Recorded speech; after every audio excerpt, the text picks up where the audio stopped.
Hey, what's going on, guys? If you want to start a YouTube channel in 2025, I'm going to break down in like the simplest terms possible. I am a YouTube strategist. I have helped dozens of creators make millions of dollars and get millions of subscribers. As you can see back here, we've got all the plaques and whatnot, and we have more on the way. So with that being said, let's break down everything you need to know on starting a channel in 2025. The very first thing is you're going to need to pick your niche, right? So that's the first thing you do is niche, right? And most people have a niche. Now, if you're getting to YouTube strictly for money, I'm going to advise against that and have you click off the video. But if you want to start YouTube and you want to build it into a passion project, something that might make money on the side, but not with the express purpose of making money, or if you want to do something along the lines of you're just passionate about, we'll break this down. So that's going to be your niche. Now, a lot of people will tell you specifically what niches to get into. Oh, you should make tech content. Oh, you should make this content. Oh, you should do gaming videos. Oh, you should do Reddit stories, right? They tell you all about these things that are different niches. And well, you can do that. And you can just, like let's say you want to get into YouTube and learn the skill. You can do whatever niche any of these gurus tell you. I'm going to give you something a little bit more pragmatic. And there's a few ways that I like doing it when I come to, like, let's say my own channels. So for example, if I open up my own channel here that I run on and off, it's called Couch Co-op. It is this channel right here. It's a video essay channel on gaming. Now, why do I run a video essay channel on gaming? Well, it's because, this is what I recommend you do, is it's something I'm knowledgeable about and something I'm passionate about. So when it comes to your niche, you really want to focus on something that you either are a subject matter expert in. So that is, let's say you can give a talk about that subject, right? Maybe you are a subject matter expert on baking. You can give a talk on baking. You can teach someone how to do something. That's what I would define a subject matter expert on. In this case, I used to be a semi-professional gamer. In addition to that, I play a lot of games in my free time, right? So I can talk to you about the games that I play and those experiences. In addition to that, I also run this channel with a partner, and they have the same background in the sense that they play games and they are a gaming YouTuber traditionally. So it's very easy for us to come up with topics and talk about them, and they get decent views, 500,000 views, almost 1 million views in some cases. Here for the Helldivers video, back-to-back videos with 300,000 views, right? So it does work. So that's requirement number one, potentially, is you have to be a subject matter expert in that topic. If that's not the case, you can still do a niche that you have interest in. So when it comes down to niche, you either want to be a subject matter expert, or you have to have an interest in it. And the reason why I'm saying that you don't have to be a subject matter expert, it does make it easier because you have a lower barrier to entry to create videos down the line, is that you want to do something that you're knowledgeable about or are passionate about. And if you're passionate about it, you can learn that knowledge. You can acquire that knowledge over time to create content. So for example, one of the things that I'm very passionate about, I'm not a subject matter expert by any means, is I'm really passionate about watches and horology, right? And the intricacies in terms of movements, finishes, etc. So I could start a channel about watches. I would probably have more knowledge than maybe an average consumer, right? I have a bunch of watches myself. I repair my own watches and things like that. So I would have, let's say, more knowledge than that, but I'm not a subject matter expert. I couldn't give you the detailed history on Vacheron. I couldn't give you the detailed history on Patek. I couldn't talk about, certain things with certain escapements in terms of like the coaxial escapement from Omega, right? I couldn't like break that down, right? So I'm not a subject matter expert per se, but I have an interest in it, and therefore I'm able to make passionate content about that. So when it comes to selecting your niche, I would define it like this. Focus on something that you're either a subject matter expert on or something you have a very hardcore interest in. That way, even though you might not be a subject matter expert, you still are passionate about it. You can learn about it. It's going to lower that barrier of entry. So that's going to be the niche out of the way. And I want to make it like super clear. You don't have to be good at making videos. You don't have to be good at editing videos. You don't have to be good at thumbnails. You just have to start out with something that you're passionate about or knowledgeable on. That's the prerequisite. And a lot of people like to bring up Ikigai, and I don't necessarily love Ikigai in terms of a framework on how to, like, let's say, pick a niche, but it's not a bad framework either. You could go that route. I'm giving you the bare bones route that I do, which is I'm either a subject matter expert in something when I do it, or I have an interest in it, allowing me to pursue it like to its fullest, right? And I can get to the point where I am subject matter expert. And let's say, you don't have anything that you're subject matter expert on or interests you. In that case, you need to figure out that first. If you can't figure that out, it's going to be hard. So that is niche out of the way. Now, what is after niche? After niche is going to be very simple. It's going to be modality. So let's go here. Let's go back to modality. And what I mean by modality is, how do you want your content to be made? So you can either do one of technically three things here. You can do, let's say, shorts. You could do podcasts, right? And you could do long form videos. So once you figure out what your niche is going to be, then you have to figure out your modality. So let's say you want to get into content creation, and you have a friend who's also like, let's say, also wants to get into content creation, and you guys are both experts on, we'll use aircraft. I've been watching a lot of aircraft videos lately. I see a lot of these pilots and they have these podcasts, and I find it very interesting. So I've been watching a lot of that. And if you and your friend are both pilots, maybe you guys are pilot and co-pilot, you can make a podcast, and that is your modality of content. And then usually when it's coming down to podcast, you'll be talking back and forth about, hey, here's what's going on, here's what I'm talking about, etc. And you swap stories, life experiences, and that's how podcasts go. But let's say you don't want to do a podcast, right? Podcasts are somewhat cost prohibitive to start because they require the equipment. You need a microphone, that could be a few $100s. You might need an expensive lighting setup, that could be a few $100s. You might need, a studio. Maybe you're renting out a studio because you don't want to buy these things individually. That's going to be, maybe $100 a session, right? So podcasts might not be for you. Also, podcasts generally require more than one co-host. You can do it solo. I've seen them done before. But you generally want to have co-hosts. So podcasts, maybe not the modality for you. But then there's shorts. Shorts are really, really easy. They're the lowest barrier to entry. And if you are just starting out with content creation, I recommend shorts 9 times out of 10 to, let's say, people under like 18, where they might not have as many resources at their disposal, especially capital, because longer form videos are capital intensive to a degree, where short form is very low barrier to entry. You can edit on CapCut, and this is going to be arguably the easiest way to get started. This is going to teach you a lot about scripting for retention, because short form content is all based around retention and average view percentage metrics. So you're going to be really focused on that. Now, specific skills that you're going to build there is clips, in terms of like actually like figuring out content that is good to clip out, and maybe talk about it, right? So like short segments, if you will, and then hooks, how to get someone's interest right away. Very, very useful skill to have for long form content, which is king on YouTube, absolutely. But let's say you don't want to do short form content because you don't have the ability to condense your thoughts down into a 60-second short, or in this case, a 3-minute short now. Or maybe you just don't love short form content because, you feel it's lesser quality. And don't get me wrong, there's good short form coming out of there. A lot of the time, though, it's not going to be as good as a long form video. Like the best short of all time is probably not as good as like a long form video that's like, an 80% like to 100% long form video in terms of like skill, or an execution, right? So short's a great way to start out. You can definitely grow just a sustainable like fan base for that. You can grow actually pretty good revenue from it as well. Not something I'd recommend. So podcast might be cost prohibitive at the start. Also, most probably time intensive as well. Shorts, lowest time intensity, pretty low barrier to entry as well. And you really kind of have like an infinite like potential in terms of shorts. It's just really hard to master it, and it's not something that maybe you want to pursue long term because of how it can be perceived. And that comes down to long form. So long form is going to be the third type of modality of content and the way that people are going to consume that content. So in terms of long form, you have a lot of different segments of long form. You have like, okay, long form that's like 8 to 10 minutes, 8 to 12 minutes with like the traditional long form. Then you have like 20 to 30 minutes, which is what I would kind of call like, an extended long form piece. Then you have an hour plus video that's like, at that point, like approaching podcast territory. That's, like an ultra long form piece. So that aside, long form is going to be potentially capital intensive if you want to outsource the editing. It's also going to be a little bit time intensive in the sense that, it's a lot easier to learn, like, let's say CapCut on your phone potentially, and to edit a 30 to 60-second short. Where a long form video, now you're getting to the territory where it's like, an 8 to 10 minute video, and you might have to edit it, you might not have to edit it, but still, at the very least, you have to shoot an 8 to 10 minute video. Maybe you have to script it. Okay, now scripting is going to take maybe 30 minutes to an hour per script, maybe even 3 to 5 hours. Depends on how long your videos are. So if I go back to Couch Co-op here, and we talk about the scripting for these videos are around 30-ish minutes in length in terms of like the average consumer. It's about the average length of an episode on TV, right? If you're going to watch, a TV series, a 30-minute TV series, or an episode of anime, this is roughly the same amount of time that you'd spend watching that. So it's pretty intensive from our point of view. So scripting for these videos, and the reason why I'm bringing that up, is going to be about 3 days. It takes us 3 full days, 8 hours to script these videos, which is a long time. Admittedly, you don't have to spend that amount of time, but I'm just, showing you a reference point. Now, the reason why I'm bringing these kind of 3 forms of modality up is there's some upsides. So like I said, podcast, probably most capital intensive off the start. In addition to that, most likely the most time intensive in terms of shooting. Editing is actually not that bad because they're free-flowing conversations. Shorts, lowest barrier to entry by far, cheapest. All you need is a phone and an internet connection, and you can do short form content. In terms of like upside, technically you have an infinite cap in terms of the amount of views you can get. You can get as many as you want, really.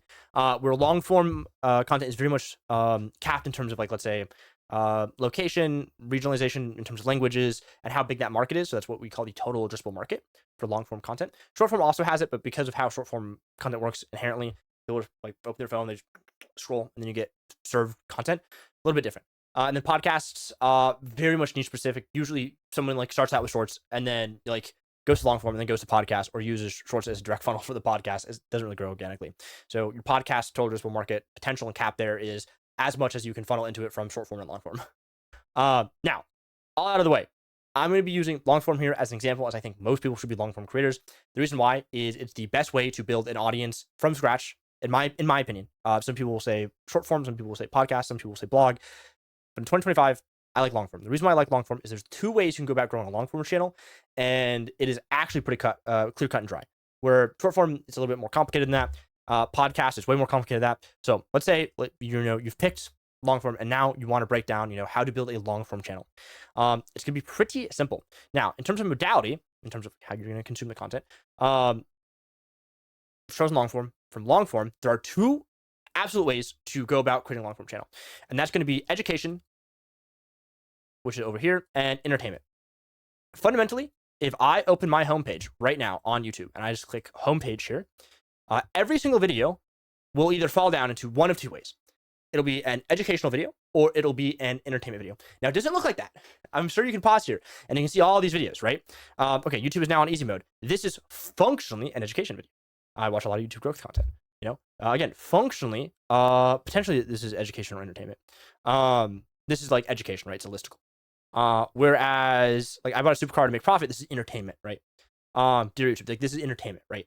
So, essentially, all YouTube videos, if you're going to start in 2025, and if you do long form, even if you do short form to a degree, actually, yeah, even if you do short form, it'll be this way as well. In podcasts, it's going to be a gradient in terms of what happens in podcasts, but it'll either be an educational video or an entertaining video. So how you can break it down even further is, let's say, I'm going to go back to the baking analogy. If I was, a master baker and I baked a lot of cakes, a lot of breads, a lot of things like that, what I could do is I could make an educational channel teaching people how to bake cakes. I could be like, here's how to bake the perfect carrot cake. Here's how to bake the perfect cheesecake. I don't even know if you bake cheesecake. It's just like cheese. But you get the idea, right? You can make tutorial content. So a lot of education is then broken up into 2 ways that people consume education content. You have active education and then you have passive education. So this is broken down into, I'm just gonna do PE, PED actually, and then I will do over here. So I've got passive education and then I've got active education. So active ED, I probably should have done, yeah, there we go. That looks fine. So you have passive education and active education. So passive education is going to be like content that is just like, it is just like, these 11 income streams made me this amount of money in this date. Like, that's passive education, where I'm not actively looking that up, but it is passively being served to me on my homepage. It'll also be passively served elsewhere. And then same thing with like YouTube is now on easy mode. This is passively education. It's passively feeding me information. And if I'm interested in that subject matter, I will click on it. Then you have active education. So active education is going to be your how-to videos, right? How to change a tire, how to bake a cake, how to bake a carrot cake. So in my opinion, if you're going to start a channel in 2025, and if you want to click off this video right here, right now, because relatively long-winded, we're 13 minutes in, is if you want to grow like from 0 to 10,000 subscribers, at least 0 to 1,000 subscribers your very first year on YouTube, and if you do it correctly, your very first 3 months on YouTube, I would really recommend, if you're a beginner, to do educational content, especially active education, where you're answering people's questions or solving their problems. And the reason why is that every single day, brand new people are going to have the same problem or have the same question. And YouTube functionally, and like absolute, like is actually what this is the second biggest search engine on earth after Google. Obviously, YouTube's owned by Google. And I know a lot of people that are younger, especially like Gen Z and Gen Alpha, are using TikTok as their method of search. Probably not the best thing to do, but YouTube is the second biggest search engine. And that's just statistically fact. Where like more people use YouTube every single day than everything else. Especially because it's a visual aid, right? Where like, if I was going to search up how to change a tire, you can give me step-by-step instructions, but it'd probably be better if you just gave me a video on it as well. A lot of people are visual learners in that aspect.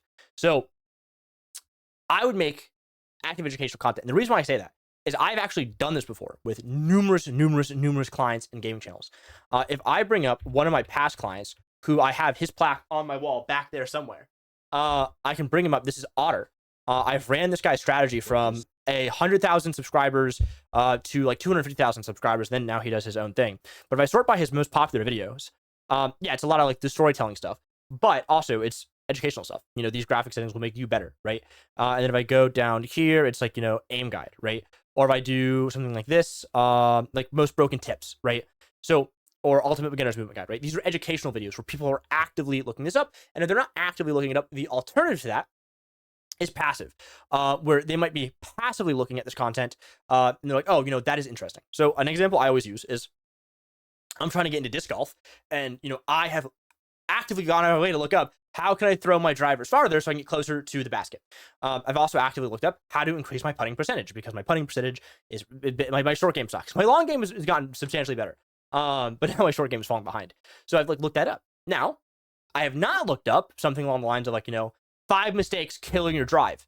But if I see that video, it's passively served me, I'm going to watch it. So this type of content is incredibly, incredibly, incredibly useful for the types of creators who go out of their way to become subject matter experts on something. And then they make channels about it, right? So I happen to be a subject matter expert on YouTube, and this is just a little fun project I'm doing, right? You know, I help, you know, educate people on what I've learned through YouTube. So I can very easily make these videos, and in this case, this will be a active video where I'm going to look up if you wanted to, or like how to start a YouTube channel in 2025, right? That'll be the title of this video. Be active education. Maybe it works, maybe it doesn't. But I can go out of my way to do that, and people will find that through search, which is the nice thing about YouTube. Now, outside of that, you have entertainment. Let's say instead of like being a subject matter expert, you are you have an interest in something, right? A general interest. Now, you could potentially teach about that general interest, but you can also be entertaining about it. Maybe I have a general interest in making money, right? I like making money. It's awesome. If I have a general interest in making money, maybe I will do challenges. So actually, if I go back to my homepage here, and we'll see if this works, because I just looked up Otter and it'll, yeah. So it resets that. But like, let's say I have a general interest in making money, and I see I bought a Crash supercar to make profit. Okay. Maybe that's me. Maybe I could do something like that if I had general interest in making money and I wanted to edge or entertain you rather, right? So this video is an entertainment-based video, and I've watched this before. It's a great video, right? Lance Armstrong. Okay, well, actually, wow, not Lance, Matt Armstrong. He's right here. It's funny. I was just gonna bring him as an example. If I go to like all of his stuff, all these are entertainment-based videos. Now, I don't even know, like, if you classify him as a subject matter expert, he might be a little bit of a tricky case here. But he's like self-taught, and he's like very passionate about cars, and he's using that passion to make entertaining videos, rebuilding these cars, potentially reselling them, potentially gifting, right? Now, when it comes to entertainment, you also have two like ways people watch entertainment, which is, guess what? It's going to be passive int, and then you have active int right here. Active int. Not my best strong for sure. Not my best strong at all. Yeah, so I've got these here in terms of passive int and active int. So your Mr. Beasts and your Ryan Trahans are generally going to fall into that active entertainment category. So again, if I go back to my homepage, and it was going to be any good examples here. Okay, yeah, here's like a pretty good one. This is like an active entertainment one. Like active entertainment is generally going to fall down this path where it's like, I did, right? So active education was how to. And that's kind of the pre-frame that you can go into this with. Where active entertainment is going to be I did, I tried, where you, the main subjects, are the video, right? If Mr. Beast did, like, you know, I blew up a plane, or if he does like 5,000 or like $5, $500,000 plane, right?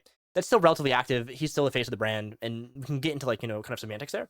But I would classify that as active entertainment. Passive entertainment is usually going to be video essays, where again, I'll just bring up my channel, Couch Co-op, which is Couch Co-op.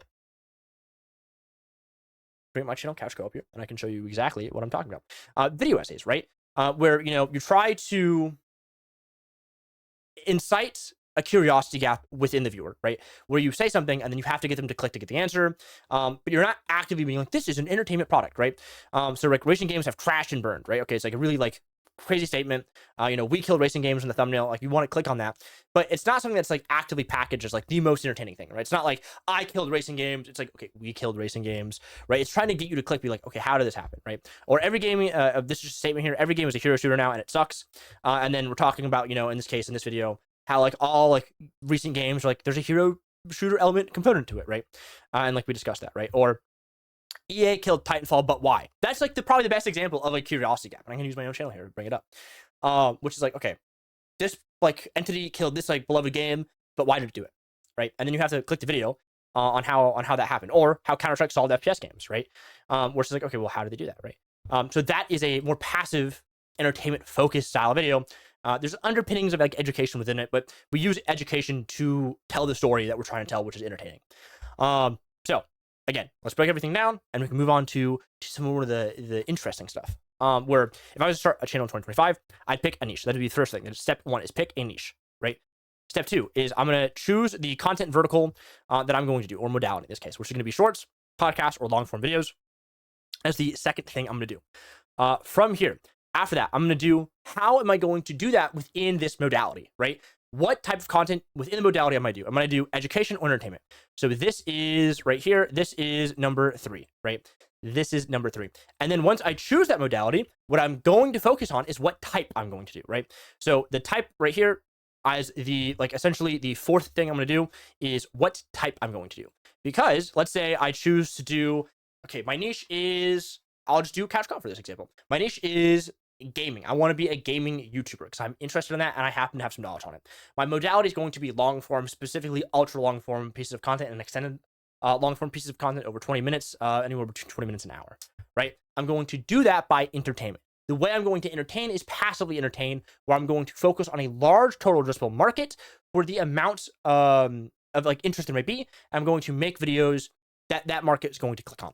But I'm not going to be like, you know, oh, I just dropped 1 million kills, or look at this. It's going to be, you know, hey, if you see it on your homepage, hopefully you will watch it and you will choose to watch it because you are interested in it. And that is how I would go about starting YouTube in 2025. Now, there is some things that I want to discuss here. If you are a subject matter expert, okay, on, let's say, oil rigs for whatever reason, you understand hydrocarbons better than anyone else, I'm going to warn you, it's going to be potentially way more difficult for you to hit 1,000 subscribers or 10,000 subscribers or 100,000 subscribers. And if you want one of those plaques back there. And the reason why I bring that up is there's a concept of total addressable markets. And I alluded to it earlier, where, you know, there might only be, and I'm going to go over here for the board, there might only be 10,000 people, okay, on Earth, okay, 10,000 people on Earth interested in your specific subject matter. And of those 10,000 people, it is then basically truncated by language.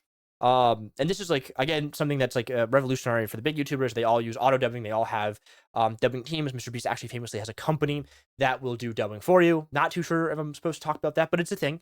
So if you have 10,000 people, first of all, we have to assume, like, okay, 80% of these people probably use YouTube. If it's an older demographic, maybe a little bit less. So age also does play a factor. I'd imagine someone who's an expert in hydrocarbons is probably gonna be a little bit older, that 40 plus. So right there, I'd have to figure out, okay, like, of 40 plus, like, how many percentage of people like use YouTube like over the age of 40? And, like, let's say it's like 60%, right? So, you know, maybe only 6,000 people are on YouTube, right? So you've already lost 40% of your population here. Of those 6,000 people, let's say you speak English, right? Okay, you know, maybe 55, or I'll just do 50%. Yeah, I'll just do 50%. Let's say like 50% speak English, right? Okay, so now I have 3,000. You know, I have 3,000 people. Then if that's 3,000 people, I have to figure out, okay, of the 3,000 people that are interested in my subject matter expertise, how many of them really want to watch this? And maybe, you know, a lot of people will. Maybe a lot of people will, right? Maybe not. So, like, let's say this math is hard. Let's just say 80%. This is probably gonna be bad, but it's gonna be like, let's say 2,700, right? Okay, so 2,700 people are gonna watch you. And then you have to think about, like, okay, how many people are gonna watch me multiple times, right? So if my average views per viewer is, like, you know, 0.6, for example, this number goes way down. And it's just gonna kind of continue to be that way. So you have to think about, like, the total addressable market. And I have a great graphic, and I've done a video on this in the past that you can go through my channel, which is, like, you know, you can't fail on YouTube if you understand this, is the title. And it talks specifically about total addressable market and like the babushka doll of it and how to get to, like, you know, your very, very, very core. Because, like, some people would use, like, there's the total addressable market, and then there's the total relevant market, and then there's this. Technically, that's not true. All you need to know at, like, the very, very first, like, level is, like, how many total people are interested in my thing that I'm talking about. And if it's cooking, you can be like, okay, well, how many people are home cooks? You can just look that up and then be like, okay, how many people speak English that are home cooks, right? Maybe you have to figure out that data on your own, but that's also something to consider. Because let's say you do all of this right here. Very, very, very easy way to go about doing it. Let's say you do all of this in front of you, okay? But you're only choosing a market of 5,000 potential people total. Maybe not the best idea to do that. Maybe, you know, you have to figure out something else that you're a subject matter expert in or that you have an interest in. Now, I'm not going to knock it if you want to go out of your way and you want to specifically do that because you're super passionate about it and you just want a creative outlet. That's totally fine, right? It's 100% totally fine. If you want to do, you know, sewing and knitting and crochet, maybe the total like cap for that market is like maybe 100,000 viewers. There's a pool of 300,000 people watching, which is not a bad market. It's still a healthy market. It's substantially less than most of the markets, but it's still very healthy. Now let's say, you know, you want to do cooking. There's tons of cooking channels. There's like probably over 100 cooking channels that have over 1 million subs across multiple different languages. I personally work with a cooking channel. I've worked with many cooking channels. I like cooking channels. They're fun to work with. And in that case, you know, you have a much larger market. Now, with bigger markets, there is something to note, which we have higher competition. Now, higher competition, I don't want that to sound scary. Do not be discouraged if there is a high competition market. And the reason why is because high competition markets actually love, and I mean absolutely love, new creators, because new creators are not tainted by the way that YouTube works. And what I mean by that is over the course of your YouTube journey, you will figure out things that work and don't work and how you optimize for those said things, like watch time, CTR, click through, it's click through rate, 30%, first 30-second drop off, things like that, end screen conversions, all those kind of fun things. And the guys have been doing it like the super high end, like the Mr. Beast, et cetera, et cetera. Obviously, they're always learning, but it takes a lot of the guys that are brand new to the game when they're getting into the game to figure out, hey, what works for them, and for them to create their own styles that then you can really kind of excel at. Like, you know, the guy that's like brand spanking new to the game is going to like come at it with like a very fresh approach that's not been done before. He might, you know, be inspired by like creators that he already watches, or they already watch in this case, but they're going to have their own unique approach, and that's going to be very healthy because their unique approach might be something that's not been done before that the market actually loves.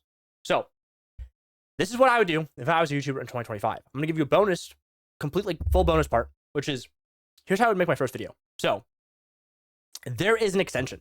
This extension is free on Google. If I go here, this extension is free on YouTube, Google. It's called 1 of 10.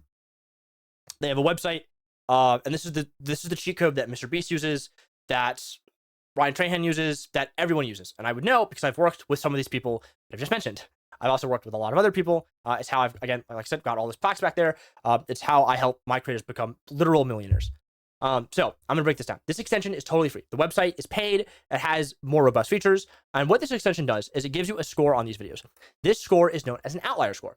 An outlier score is how that video has performed relative to a video or channel moving average, not relative to the whole channel, because if you do relative to the whole channel, it's actually not good.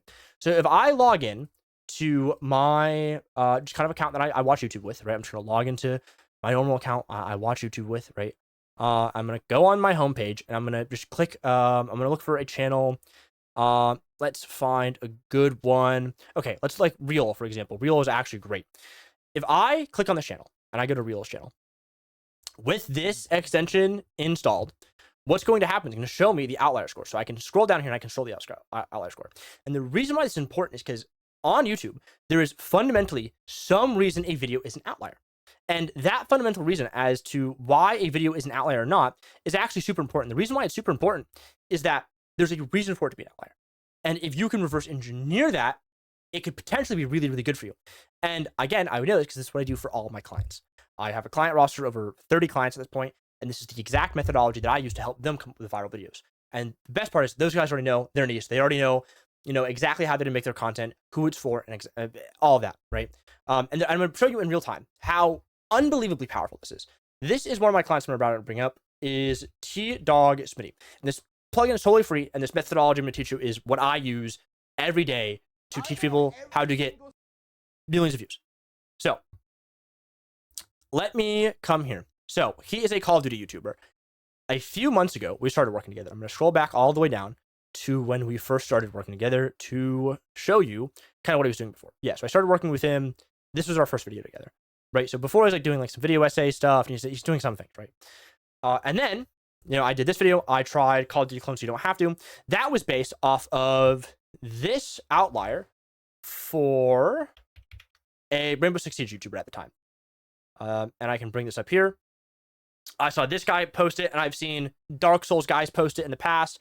I'm going to have to scroll back here some bit so I can show you where I got that inspiration from. Bear with me 1 second. Yeah, so this was a 6x outlier. That means this video performed 6 times better than his last 5 video moving average, which is the 5 videos before and 5 videos after this video, right? So like this is like a pretty good indication that, oh man, I should probably do this for my Call of Duty YouTuber. I know it's a very similar like audience psycho profile or psychographic profile in this case, where like fundamentally the reason why you watch COD and Rainbow Six content in this case is very similar. So for baking, maybe you look at fishing, maybe you look at cooking and general cooking. Maybe you look at something else, hunting, for example. So yeah, I did that for this YouTuber, and it did 2x. It did 2x better than his average, which is crazy when you consider the video before that is a 20x outlier. So this is actually still pulling its own weight. And then the example that I love using, the example that I'm gonna, and then by the way, we did it again. So I played Call of Duty Clones again. This is again a 2x outlier, so it's actually fairly good. Then we did this video. I explored abandoned Call of Duties. This video is a 1.1 million views. I'm not going to disclose how much money it made, but this video made 5 figures for this specific creator, which is great because he's just doing what he loves. So he explored abandoned Call of Duties, and the inspiration for this is I explored exploring dead games. I saw this video by Red Eye all the time, and like the Suda guy tons of times, where all that's happening here is they're exploring dead games. See, right here, he's explored dead games. He did it like before that, I believe. And same thing with Red Eye. He did this before that. And he did, yeah, so exploring dead games. So I twisted that. I used the data, where it's like really good data, and I twisted that to exploring dead Call of Duty games, or abandoned Call of Duty games in this case. So that is how you come up with viral ideas. You have to do all this first, but once you do all this first, after that, focus on finding outliers and twisting them to your own specific channel. And if you do that, you're almost guaranteed right away to crush it. Same thing with educational content. Find educational content in other niches and figure out how to twist it into your own niche that is backed by data still. If you do that, I can almost guarantee, and I can almost promise you that you're going to absolutely crush whatever goals that you have set for yourself in 2025 and beyond. I wouldn't be surprised if you just follow literally everything I told you here, that you could hit 1,000 subscribers in a month, or 3 or 6, however long it may take. But whatever expectations you have for yourself, if you follow this system, which is totally free, it's the same system I use for my clients and above, it will work for you. If you want more help, you can click the link below in the description for the website. I'm not going to show the website here, but the website is still incredibly good. It basically gives you videos that you should just make for your channel, and it's, in my opinion, the best out there. And if you want coaching from me, I would probably recommend against it if you're a beginner watching this video. If you're a more advanced YouTuber, you can message me on Twitter. But if you're just starting out, I don't think it makes sense for you. To be straight up, go try and fail for 6 months on your own, and you'd be surprised how good you get and how far you go. It's been Vex. If you found this video enjoyable, hey, I'll be doing a lot more. And subscribe. See you guys in the next one. Peace.